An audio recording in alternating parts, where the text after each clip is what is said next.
Welcome in, everybody. It's Brian and Cody here for another episode of Fourth and Dynasty on the Dynasty Pros episode. And today it is fish or cut bait. We're trying to figure out, is our Dynasty, are we pushing in the chips? Is it a contender, or is it time to throw it all back, catch the draft picks, if you will, and rebuild that team? Cody, how are we doing today? Oh, not doing too bad. I wanted to start out with another this or that, and it kind of goes with the theme of kind of players that might be bait that is about to be cut a lot by a lot of teams, and that is, who would you rather have between Joe Mixon or Kyren Williams? That's an interesting question. Because I think, I don't know, they kind of are both, especially on fantasy teams. I think they're on teams that can be good this year, but after this year, then it's like their value's going down, and what is my team looking like? So what can I get for him right now, maybe? That's a fun one. Is it weird that Joe Mixon actually feels like he has more long-term protection than Kyren Williams? Because like year to year, like just this year, I'd take Kyren, I think, over Joe Mixon. But I think you also have to look at Kyren as a year-to-year player after this. You know, depending on how much Blake Corum steps into the work, Kyren's going to it'll be his contract year next year. They learned their lesson. I don't think they're going to pay anybody like they did Gurley last time. So that is incredibly interesting. I think if I was... I think I'd take Kyren just for that explosive week to week. I think he beats out Joe Mixon. And there's just that chance. He's younger. He's significantly younger. It just feels so bizarre to take Joe Mixon despite the new contract. Yeah, I mean, the new contract, that's what's nice to me. I think I would just take Mixon because I think the team is also going to be a little bit better. But it's already built, too. So it's like he's the new toy coming in. There's really no competition behind him. I'm not a Dameon Pierce fan, even though he was with the team that, is the theme, a gator. There's gators in the water. It's kind of the same thing. But it's I think I would take Mixon in that situation just because of the contract. I know they can get out of it for 2 years, but, we're in, year 8 with Joe Mixon already? So he's already proved to be a valuable asset and a good RB2. So maybe keep him, and I would be trading Kyren. I've been trying to trade Kyren Williams everywhere I go, but people seem to be listening to me too much, and they're not giving me what I want. Kyren is one of the hardest spots in Dynasty. I've got him in one league. I'm just coming out of a rebuild with him, and he's a player that I know that the best value is on my roster. I can't trade him for equal, to the potential of what he has there. You're going to get less value, and I can't take that less value when I've got a young starting running back on my team. So he's a weird one. I feel like most positions, if you have him, you're kind of stuck with him. Joe Mixon, on the other hand, he can be moved for seconds, and probably maybe 2 seconds right now, second and third. Mid-season, he might even be going for a late first-round pick if that team's doing well enough, and these, everybody gets that itch. Hey, I'm a contender. I'm going to the playoffs. Give me one more running back. Give me that old guy. Give me that first round. Take it. So. Interesting situation, but it's weird that I believe that Joe Mixon has more value as far as in a trade anyway. Yeah, leaving the Cincinnati Bengals and just getting a great situation with the Texans. It's pretty wild. So, and it started off with the Bengals announcing they were cutting him, and then they said, "Wait, we're going to trade him for peanuts because somebody's willing to take." And it just blossomed from there. Oh, sure. Blossomed! I did a freaking flower reference on our fish episode. What am I thinking? Just, I blew it. It happens. So what is this fish or cut bait? What do you think? Or would you like to explain the process for the viewers? Absolutely. Well, fish or cut bait is Cody's clean version of shit or get off the pot, because that's what I really wanted to call this episode. I'd call me more of a amateur novice as far as Dynasty goes. This is going to be my 4th regular season going into it in the Dynasty space. So I'm still trying to learn it. We got me teamed up with a pro over here, seasoned vet in Cody, and I go through a lot of these decisions you make in July and August. Am I a contender? Am I not? What does it take to be a contender? Does the team do all team builds have to look the same? So today we were able to find a handful of viewers that reached out to us, threw us 4 of their teams, and we want to dive into these a little bit and just kind of see, all right, where is this team? What, how many steps away are they from contending? Do they need to just dial back a little bit and sell a few pieces? So without further ado, let's go ahead and jump right into it. So our first team we have here, we've got Joe Burrow at quarterback, Breece Hall, Kyren Williams, Michael Pittman, Devonta Smith, Mark Andrews there at tight end, Jordan Addison, Jaden Reed, Caleb Williams, Jaden Daniels, a lot of pretty good young prospects here. And then the bench, it's a shorter bench. The viewer reached out and said it is a very tight bench, so I can see that with the amount of pieces they have here. Not a 8 bench spots. It's not a lot for a dynasty league. No, but I think this is a definite fish in my opinion, because if you have Joe Burrow and Breece Hall on the same team, I'm in. And Kyren Williams sitting there too. How funny! But it is still an RB2, right? Like if you want him for 1 year and you're going to go for it, I would love Kyren Williams as my running back too. I mean, wide receiver kind of concerns me a little bit with all the wide receiver 2s on the team, but you know what? He has a full quantity of them that they might not all stick every week, but you have enough that if you play it right, even with Ladd McConkey on the bench, or even Demario Douglas, Marvin Mims, or Darnell Mooney, they all could score and produce as long as you put your lineups in correctly for that week. So I always play matchups. It is, I know that's what everyone says, but it is really important. Like, if they have a horrible pass defense, put that guy in, because who knows.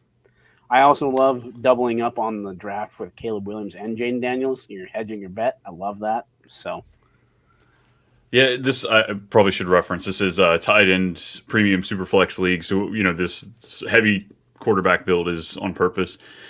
Sure. Yeah, you make a great point there. You've got a studly quarterback in Joe Burrow, something you know what you have, and then 2 great up-and-comers. Running backs we seem to be doing pretty well, Breece Hall, Kyren Williams. Depth pieces in Kendre Miller and Zach Moss.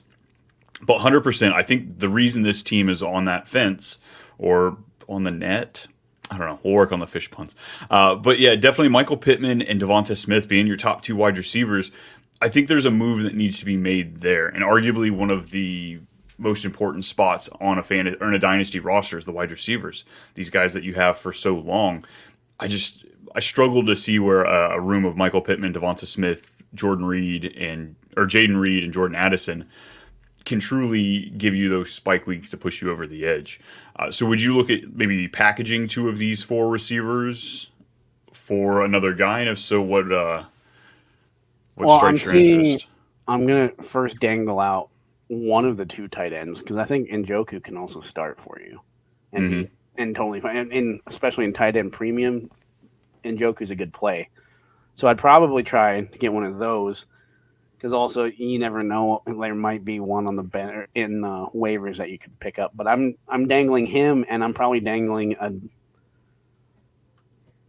Devonta Smith, probably see what I can get for that. But I don't know if that's going to be enough or not. I think this team might be banking on Ladd McConkey being the wide receiver 1 at the Chargers and just getting peppered with targets. So I wouldn't be surprised seeing him in the lineup early and often, because I don't know. The biggest question mark for me out of those 4 is Jaden Reed, because I don't know what people value him as, and I don't know what the Packers value him as. He could be wide receiver 4 some weeks. He might be wide receiver 1 some weeks.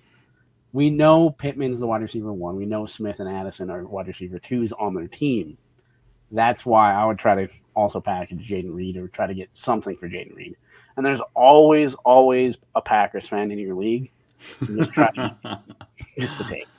It's an epidemic, folks. Those cheeseheads are freaking everywhere. 100% though. I like the call on McConkey. He's definitely going to have to flirt with that flex spot, rotating in and out. Jordan Addison,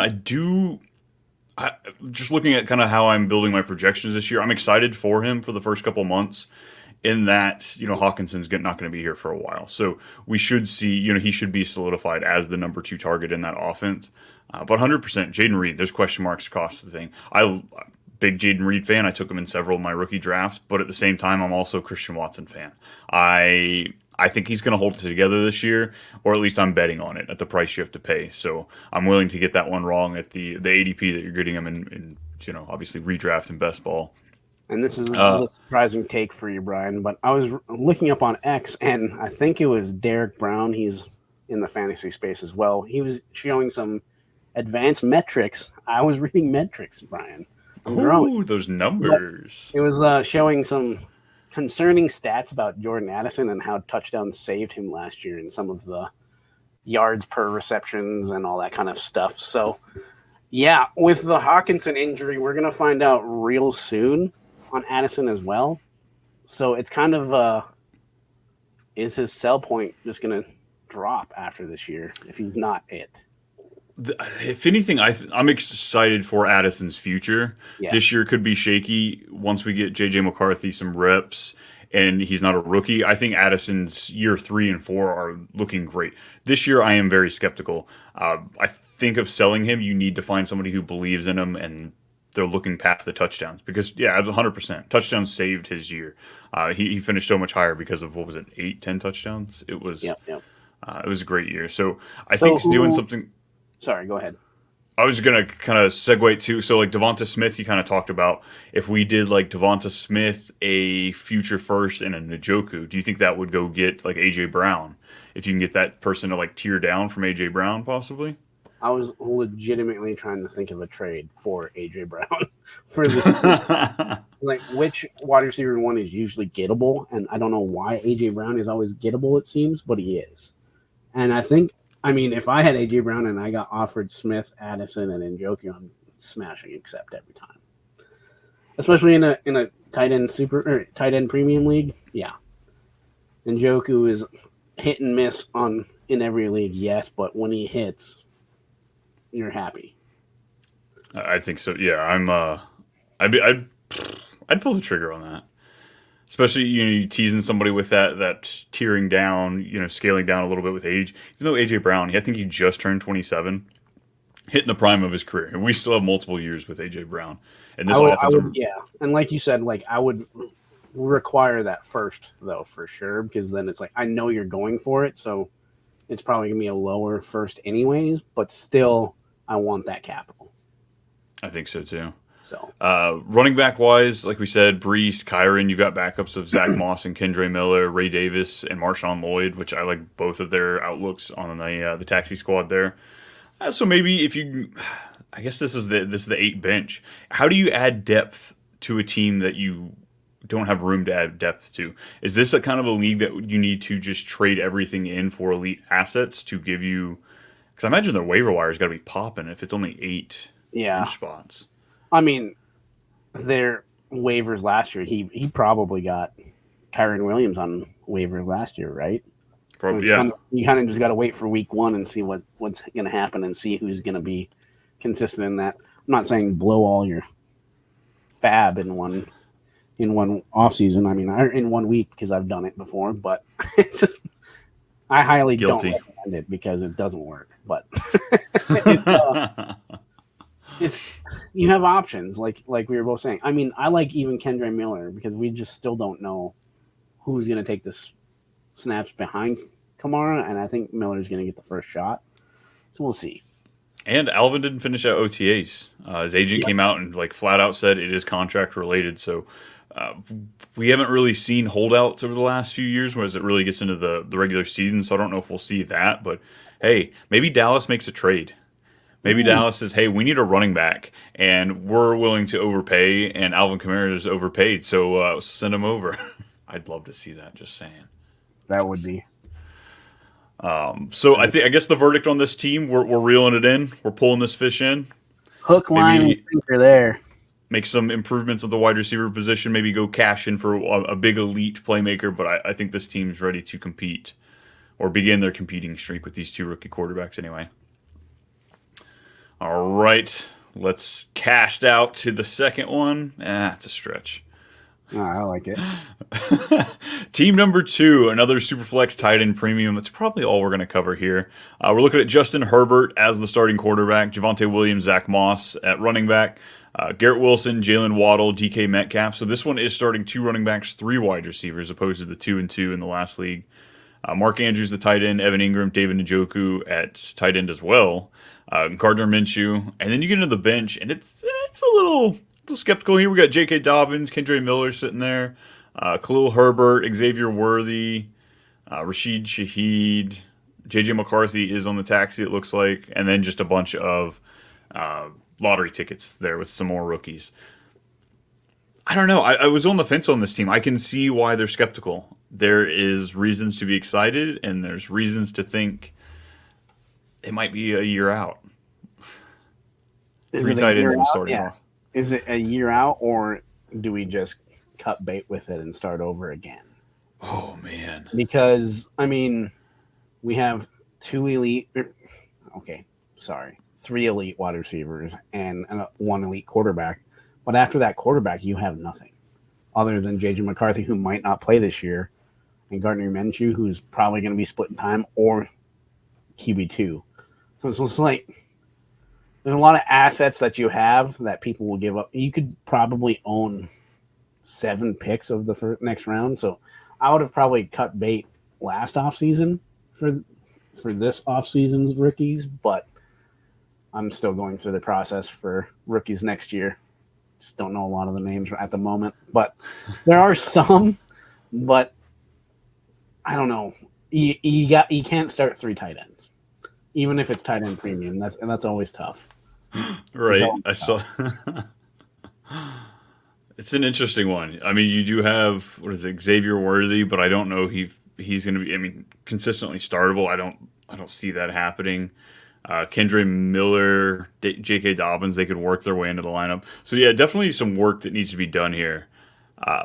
So Mark Andrews, Evan Ingram, David Njoku. Would you try and get rid of Mark Andrews? See, I feel like the most values with Mark Andrews, but he has been like everybody's got their nose turned up to him just because they think he's old. No, he's freaking great. It is interesting because I've been buying a lot of Mark Williams lately because because of the price, I can get him for pretty cheap. Mm-hmm. But then you also see some people really like Evan Ingram a lot because he plays in the slot. He's not a traditional tight end. So I don't know. You kind of just got to test the waters on some of them. And I mean, I don't know. Do you even just call it a year and trade Justin Herbert because he might be your top asset? Because you have J.J. McCarthy. I know that's tough to think about, but it's just, I don't know. I think this is probably the lowest Justin Herbert's value will ever be, though. So that would be my hard thing. I would have to eat it with him on the bench. You know, even through the rebuild, just for sure. I'll be drastically higher next year. But this team should not have drafted J.J. McCarthy if they needed a second quarterback. Mm-hmm. Now I know like they should have tried to desperately trade up. But who did they take first? Xavier Worthy or J.J. McCarthy? Who was on the board, you know? Like, yeah, I guess. It's probably a starting quarterback this year that they could have taken before Worthy. And is Worthy even going to, if they're not in the starting lineup yet, is he going to start this year for you? I don't know. It's just, that's where it's a little bit, I can see where you're probably 1 year out. I agree after I said it. I don't think you have to eat Herbert because he's the only option you have at quarterback. Mm-hmm. You don't want to start another tight end in your super flex. I prefer a quarterback there, but that might just be Xavier Worthy. Yeah, this team, you got 2 months. We can still do a little shaping, a little moving around. Yeah, you can always see what the packages are for because, like, you have a good, diverse 3 wide receivers, right? You have the big one, you have the shifty one, and then you have the all-around, probably top 10 wide receiver one. So it just see what you can get for all 3 and take the best offer, is my opinion. I think you have enough with Worthy there that you can get rid of one of those to try and improve and get a few more of those wide receiver 2s we were talking about, right? Like, why not package? If you could trade Jalen Waddle and tear down for like a Jordan Addison and a Zay Flowers, that builds out your flex spots a little bit better. And then I'm actually liking that a little bit more. So you know what I mean? Maybe just see what people are thinking at least, Maybe throw in a second or your second and third, but desperately keep your one because you're gonna need it. But Right. you need your first round pick next year to be a quarterback, and it needs to be high. So you want to get those mid tier assets now to fill out that roster for next year, and kind of take the hit this year without Jalen Waddle, but you got to get that quarterback. So Yeah, I think so too. It's a weird situation too. Like we're also looking at this under a small scope of things. Like when you're looking at your leagues at home, you can look at your team and look at the good and look at the bad, but also look at the rest of your league. You may have a very average team that you may think needs to be dumped, but if most of the rest of the league is crap and there's only like two other teams, maybe you stand a chance because luck is a big part of this. true. Or maybe you have a team that you think's pretty good and you look around and you're like, oh, all of us are pretty good. So somebody has to be bad, and you just take that dive. So it so many aspects of it. I try to pull as much as we could for this episode to help everybody out, of course. But again, folks, there's a lot of digging that you have to do here. And So this team. also, this is a team. It's tough because I think you're wanting to fish, and I'm wanting to cut bait, but that's also just because I'm obsessed with rebuilding. So I would try to get one or a lot of those assets out and get more picks for later, so then I get a younger team to build on. Because I'm obsessed with getting some younger guys and then seeing them grow for 4 or 5 years and then capitalizing then. And I'm actually a guy that very much I've never actually rebuilt. Like I said, I've only been playing. This will be my 4th season in Dynasty, so I've never turned it over completely yet. I've got one team that I'm right there, so I might have to this coming off season. But yeah, that I don't know. I'd be willing because you have 4 really young wide receivers, 3 of which that we know are pretty good. Like you said, tier down.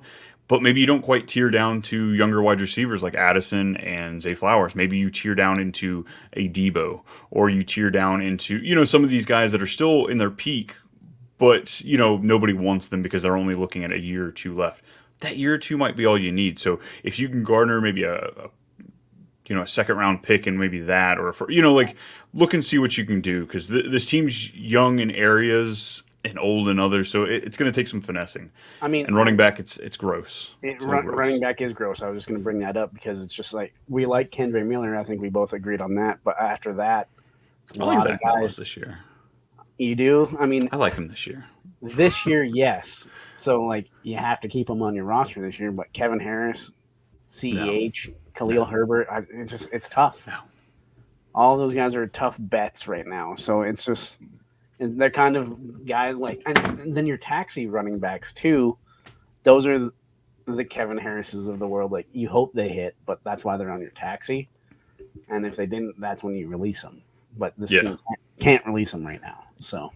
Oh no, yeah, that's weird position. This team, I think it's all going to depend on the league, but I think you could go either way. So I'm going to go inconclusive. I can't make a definitive decision on this one. Yeah, we might be a year out to be definitive. I agree. Well, let's head to another team. Maybe we can, quit pandering a little bit, and we'll make a damn decision.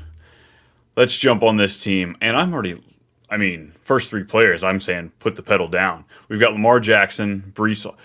Okay, interesting too. Layout's a little weird on the starting lineup. So we've got Lamar Jackson, Brees Hall, Tyreek, Zay Flowers, Jordan Addison, Trey McBride, Deontay Johnson, Najee Harris, QJ, Kendre, Goff. Yes, those were all starting players. So you only start 1 running back, 3 wide receivers, and then you have 4 flex spots, 2 of which are wide receiver and running back, and then the other 2 are wide receiver, running back, tight end, plus the super flex, of course. So this is a big starting lineup here. Going over to the bench, we do have Jared Goff in the super flex. You also have Baker Mayfield. Running back, we've got Ray Davis, Isaac Guerrero, the rugby player. CEH, Tank Bigsby, Abanikanda, Ricky Pearsall, and Elijah Moore. So thin depth chart, but with this big of a starting lineup, I feel like that's kind of going to be understood a little bit more. First thoughts, what you thinking here, Cody? Taking it all in? I'm taking it all in because those are wild flex positions. Like No you got shit. 3 wide Four receivers and then 4 more. Like I want 7 wide receivers. Like that gets pretty thin. But and then this one has a lot of running backs. But I mean, I do like having Ricky Pearsall and Elijah Moore to throw in there. Like we don't know what QJ's going to be yet. You're hoping he's going to make a second year jump, and I think him and Ladd McConkey could work. But I mean, and obviously, Lamar Jackson and Zay Flowers. I love having both of those. Tyreek Hill, Brees Hall, yes. So the first graphic I love. Second graphic, I love Deontay Johnson this year. I love Najee Harris this year, actually, too. And then Jared Goff, great. You have Baker Mayfield and Sam Darnold as well, but you need a few more pieces, so you're going to have to give up someone, and that someone, I think, is actually Jared Goff. I think you have the most value right there to trade him. Especially with that contract beefing up his value. Exactly. I mean, we have Baker Mayfield. He just got his contract too, so he's there to stay for at least 2 years. So you have a few options to get a quarterback of the future in next drafts, but not trading up for him either. But you can still go for the win too if you trade Jared Goff to get again even a high tier wide receiver or even another running back. I don't know if I would go for running back in this situation because I like a lot of the options that he has here. Mm-hmm. I think you need to improve the Kendre Miller and Quentin Johnson. Those two cannot be starting at the same time for you. It's either one or the other, in my opinion. Yeah, I keep looking at those two flex spots, and I'm like, what's gross about it? Is it the two players that are starting, or is it the fact that they're just wide receiver, running back flex spots? Because that is also that's fair. Like, okay, clearly they don't want you to just monopolize tight end and start, because potentially you could start 6 tight ends in this league if you wanted to. And he only has 1 on his roster too, so he needs to address that as well. Yeah, this is true. Trey McBride, he's good, but he's not going to be. I don't feel that top 3, consistent top 3 elite guy. I think he'll be top 7, top 8 most weeks, but he will disappear with Marvin Harrison and Kyler's rushing ability. If you have a top 3 tight end right now, which he's projecting to be, and he's not named Sam Laporta, I'm going to try to sell him for as much as I can as well. So, and then get younger at tight end. That's what I kind of try to trade up. Tried and trade like the Rashad Batemans of the world in the 3rd round to try to get a little tight end action going on. So I am a fish on this one though, but making one trade with Jared Goff in it, I think that puts it over the top. I think so. So coming back in return, then what would you see as a decent package in return for Jared Goff? I would need. I'm giving up Jared Goff, so I would if you gave me Terry McLaurin and a first, I'm probably taking that. Terry McLaurin and a first for Jared Goff. So you wouldn't address like grabbing I guess you've got Sam Darnold as the 3rd quarterback. So that's what would scare me. I mean, yes, we need to, but I think tight end, there's more depth at tight end on the waiver wire, so I'm going to pick up one there and dropping like the Tank Bigsby, because I don't need Tank Bigsby with the other options I already have. And Abanikanda, get rid of him. And they drafted like 7 running backs this year. Also, that's true, but I'm not disregarding Elijah Moore and Ricky Pearsall. There's still some value there on those 2 receivers as well. Especially with this looking like the only wide receiver depth they have, too. Exactly. So it's just like, I can't have QJ and Kendre Miller starting, but I'm all right with Ricky Pearsall and Elijah Moore. So Jared Goff, there has to be at least one first in there. Try to get a higher tiered level wide receiver to replace for Jordan Addison and put Jordan Addison in one of your flex spots. Or get what gets you Sam Laporta, or what gets you another middle of the tier. What gets you Pat Freiermuth, like just another tight end you also need. Yeah. It'd probably be bundled in on that. Yeah, I like the idea. Maybe like a Terry McLaurin. I don't know, maybe like a Gardner Minshew, something of that nature, where you can get another depth piece quarterback tagged in, but it's not going to take away from the value of the other player. So like maybe a Terry McLaurin and a Gardner Minshew, and see if they'll sprinkle in some draft picks in there, whether it be thirds or whatever it is. Well, and Uh, even in that Chris regard, right? Godwin, even I think in Minshew, which Or and something even something I'd maybe flirt with. even take like what if they have Eric Gray on the team? We don't know who's going to be the running back in New York, so try to get Hmm. one of them to see if they're going to stick. I would rather take Eric Gray or one of the New York Giants running backs rather than the 7 that the Jets have. So after Brees Hall, because they don't have a clear number 1. So I'm going Yeah, to try to get all of them to make sure that I have the right one. Because Singletary doesn't do it for me, but he I doesn't would move the still. needle. I mean, I would take it in this deal for sure. But Yeah, he's one, like if he's on my team, I'm happy about it, but yeah, going out and paying for him is just kind of repulsive. The thought of that. I'd agree. I know you're saying tier up for the tight end a little bit there. I'd actually be cool with taking Trey McBride and going to the Mark Andrews owner and seeing if they would give you, hey, I'll give you Trey McBride for old and dusty Mark Andrews and a, maybe if you're able to get like a Raheem Mostert, one of those like old and dead running backs that you yeah, probably only have a year left.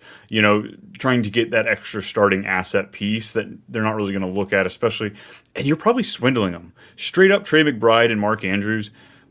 I don't. I know there's a value difference, but in the 2 to 3 year window that we look in, I don't think there's a difference. I think if anything, the Mark Andrews actually wins that trade, because if you're telling me Mark Andrews is going to be relevant in 3 years, I'm not buying that. So yeah, if you're able to get something on top of Mark Andrews for Trey McBride, that's you're a win in my also book. you're also feeding the fishes a little bit with already having Zay Flowers and Lamar Jackson as well. If getting maybe Oh yeah, that it's like is. who else is Lamar Jackson going to be throwing to, right? Tez Walker, sure, but he's probably out there on waivers that you can go get too. But then you have all the offensive weapons and you have Lamar Jackson. So like you're going to get a lot of your points right there in one. With a lineup like that, I'm okay with making it one team. Like if I have Patrick Mahomes, Hollywood Brown, and Travis Kelsey, I'm pretty happy right now in this league. Yeah. So if I'm going to do the same thing with Lamar Jackson, Zay Flowers, and Mark Andrews, because one week Zay Flowers is going to be the leading receiver, but most weeks it's going to be Mark Andrews. So I agree with you there. I like that as well. Yeah, I completely forgot Lamar was the starting quarterback for this roster. Stacking's not never anything I ever push, at least in Dynasty. But if you can make it happen, it's all the better. And sometimes that actually helps with trades. Yep. Pushing that extra thing over. Maybe selling that. You go to the Kyler Murray guy. Maybe the Kyler Murray owner owns Mark Andrews. Hey man, not only is this a good trade for you, but it levels us both out. So I feel like trades are a lot more complex than people let them be. They just go look, hey, I want this player. Let me go put a trade in for this player. I'm going to give him a player I don't want. I usually have to go digging for a bit. I usually can't dig for a particular player. I usually go digging on a particular team. Hey, what do they have that lines up well for me, and what do I have that would complement them? Because end of the day, yeah, you want to win the trade, but you don't want to take advantage of anybody outright Exactly. because Because they a don't either lot of want. them you're playing with your friends too. So it's like I want everyone to be competitive too. Sometimes, like I want to beat my friends. Don't get me wrong, but it's also like it's just like I've tried getting. Everyone knows my love and affection for Calvin Ridley. I've loved him since college. It took me 3.5 years to trade for him, and I finally got him in my home league. And it just because now they're finally like fatigued out on him. It's like Oh yeah. I'm still full. Let's go. Like, but it is a lot more complex sometimes. But that's why I think it's brilliant. Yeah, go to the Kyler owner, try to get him Trey McBride, see what he has at tight end, maybe. And what if he doesn't have Mark Andrews? What does he have? Hmm. Yeah, there's finessing that can be done here, If he had people. Njoku and Fryermuth, I'd probably ask for both of those for Trey McBride, and I'd be happy because now I have depth as well. So it just, I know I'm saying Fryermuth a lot, but it's just, I don't know. It's just, I think he's going to have a big season this year. I don't think he's a long term play, but again, with no other tight ends on the roster, you got to find something. Yeah, that's an Arthur Smith tight end you're advocating for right there. I know, right? That's usually a win. All right, we've got one more team we got to look at here. Break it down, and I like the team. Again, another setup that's a bit different. We've got is this a one QB league? It looks like sure It is. is. All Yep. right, so we've got Tua as the quarterback, Joe Mixon and Javonte Williams at running back, Pittman and McLaurin at wide receiver.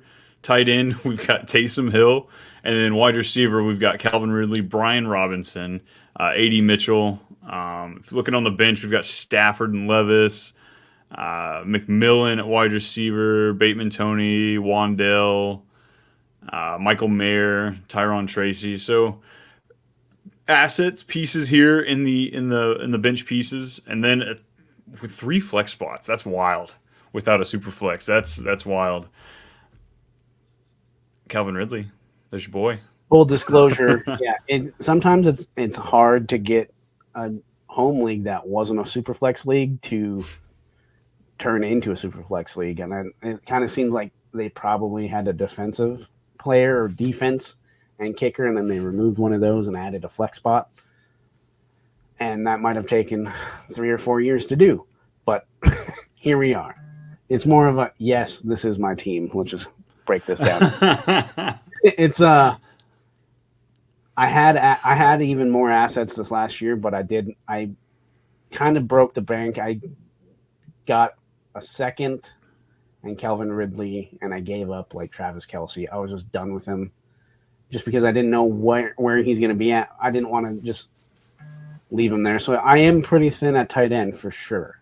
I get that, but also it's not tight end premium league, so it's kind of a barren wasteland anyways. So And Taysom might be in line for a lot of work this year. They're already talking about having to get him involved, and the fact that the OC, the amount of pre-snap motion that the new OC does, bringing that into New Orleans, a team that did like virtually no pre-snap motion, I think is a good thing, and it's a good thing for players like Taysom Hill. So yep. I've got him on a couple dynasty rosters just to play around with.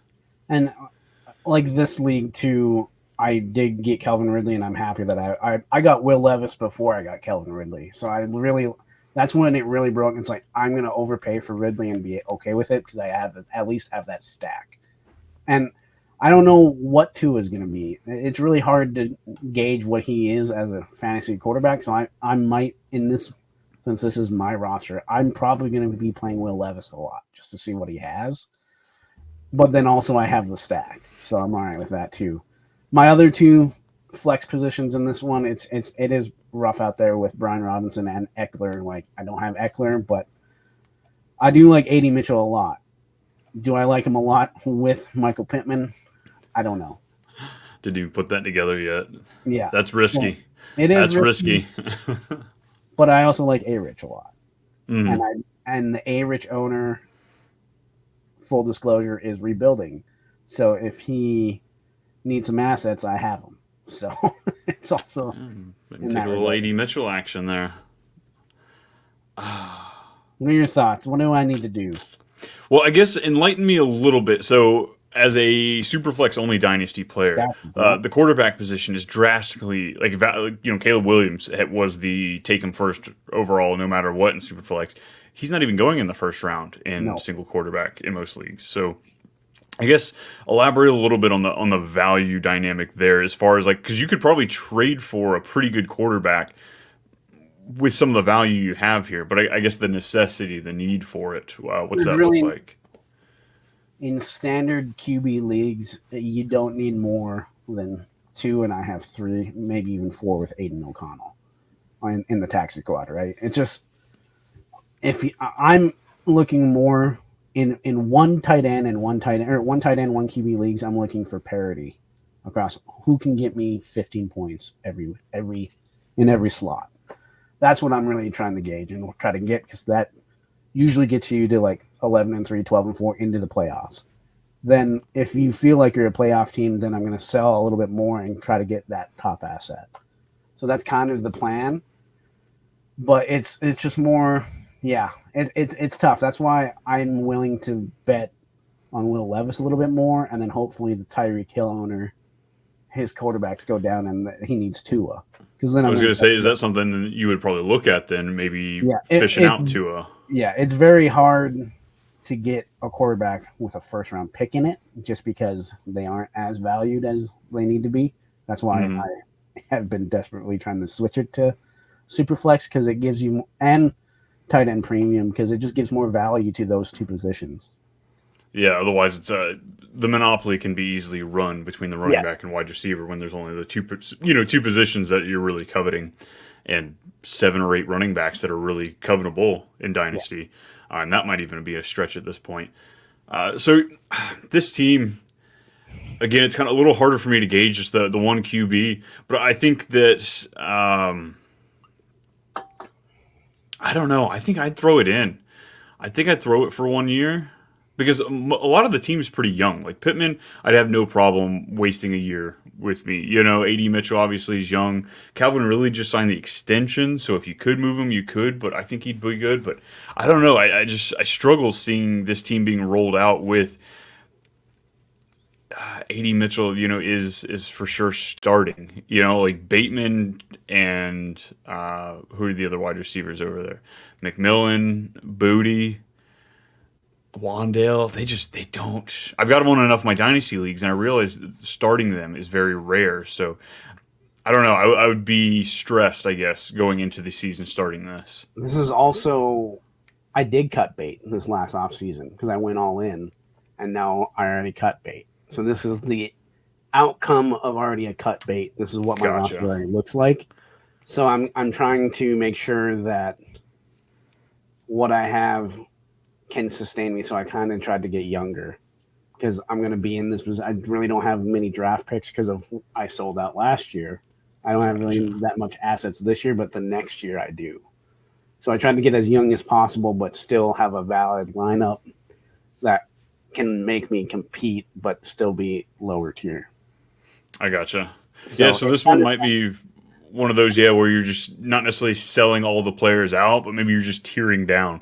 So you can yeah. still flirt with contention if luck rolls your way, but at the same time, you're not too heavily invested in this year where you can bail, going forward in the future. That is also Interesting, another. though. That's another part of this process. I think that we don't talk about enough is sometimes if we're telling you to cut bait on the team, don't get rid of all your. I got trade happy. I did. I got happy. I got a bunch of anything, and then I got caught in a. What do I even have now? So and this is a great example of it. That sometimes like those season ones, they were like, I can fix her, and then I fixed her, and then I was like, I can make it better, and then this is what happens. So just sometimes you get caught up in your redraft habits, and that doesn't work in Dynasty. And It I'm does fully not. willing to admit it. This is It does already not. this has already been cut bait when it should have been a fish, and this is the result. Hey, it's not too bad. The bones are there. Like the structure's there. It's just it's one of those you're one injury away from being in trouble. Michael Pittman goes down, Ridley goes down, Mixon goes down. You're It is floundering at that point. it is interesting because not this team, but other teams that I have that I've gotten as like orphans. Hmm. I've always go into an orphan team if I get one. Yeah, and obviously if it's not a stud one. Sometimes they are. Most of the time they aren't. They're really bad like this. It's like I'm gonna give myself 2 or 3 years to rebuild it. And then what do I have? So I never that's another thing in Dynasty. I never expect a 1 year rebuild. I'm always trying to do 2 or 3. So I'm okay with not having draft picks this next year. I'm okay with where this team is right now because I know I'm not going to compete for the next 2 to 3 years. But when everyone else is aging out, I got all the young guys. Yeah, So and kind of like sparked within me. Like I said, I've never rebuilt a team, but I have had a 1 year teardown. Going into the season, a couple injuries happened before the season. I was like, you know what? I've got a great outlook for next year. I've got several first round picks this year. Let me kind of throw in the towel, tank as best I can. So I started trading a lot of my good assets for good assets that were hurt. I traded for Joe Burrow last year There you midseason go. for a team that was competing. I traded for Joe Burrow to the point that it forced me to start Taysom Hill in my quarterback position. So that helps my tank. I'm not guilty of tanking because he was my only quarterback I had. Because so it's a lot of playing the system, stuff like that.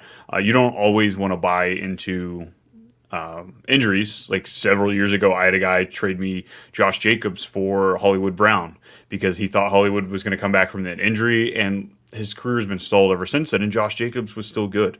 He's been a good asset. So it's all about reading your team, reading the room. Also, if you've traded away your first and or second round pick for a year, like say for 2024, try and compete. Even if your team's not built to compete, at least try, because the most important thing that would be coming your way is the pick, and you're not getting that. So don't just give that person an easy first, second, or third round, third overall pick. At least put in some sort of effort. You might surprise yourself, and fall into a championship. So what you're saying is all the fish in the fish tank we need to set free to the ocean? Fuck, shit, I was laughing and trying to sneeze at the same time. I know that was very, very bad. Okay, we're good.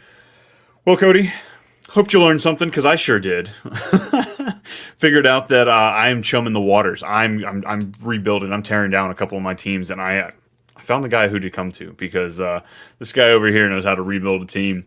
I can't thank everybody enough for listening to us. We had such a great time. But before we get out of here, Cody, make sure you tell the people, where can they find you and all your amazing work? Find me on X at Cody Folden, and Dynasty Pros is where I have all my fantasy content at. And that's where you will find me. Brian, what about you? You got to explain Febreze Brothers to me. I don't know what that is. Oh, shit. Wow, I didn't even notice that was there. So Febreze Brothers is what Will Ferrell likes to tell Mark Wahlberg when he wants to restart from a shitty moment. My other podcast, Too Much Movie Night, we did The Other Guys last night. So Febreze Brothers was that, and I didn't even notice that it was up the whole time. I love that. See, good segue. What else are you doing now? A movie pod. Hell of a plug right there. Yeah, if you get a little too much football, you need a break from it, come on over to Too Much Movie Night, where we have all the fun talking about our favorite movie night movies. And of course, here on Dynasty Pros, I am doing this wonderful show here with Cody, so you can catch me here all over the YouTube page. Looking for a little bit more of me at @too_much_Brian on Twitter, and of course, all over the Fantasy Football Advice Network, where we just dropped a new platform, everybody. He's all over right now over there. That's all I see right now. Hey, they're keeping me busy. They won't let me stop. But hey, that's what we're here for. It's almost football season. We're coming at you. July's right around the corner. Training camp. Let's go, everybody.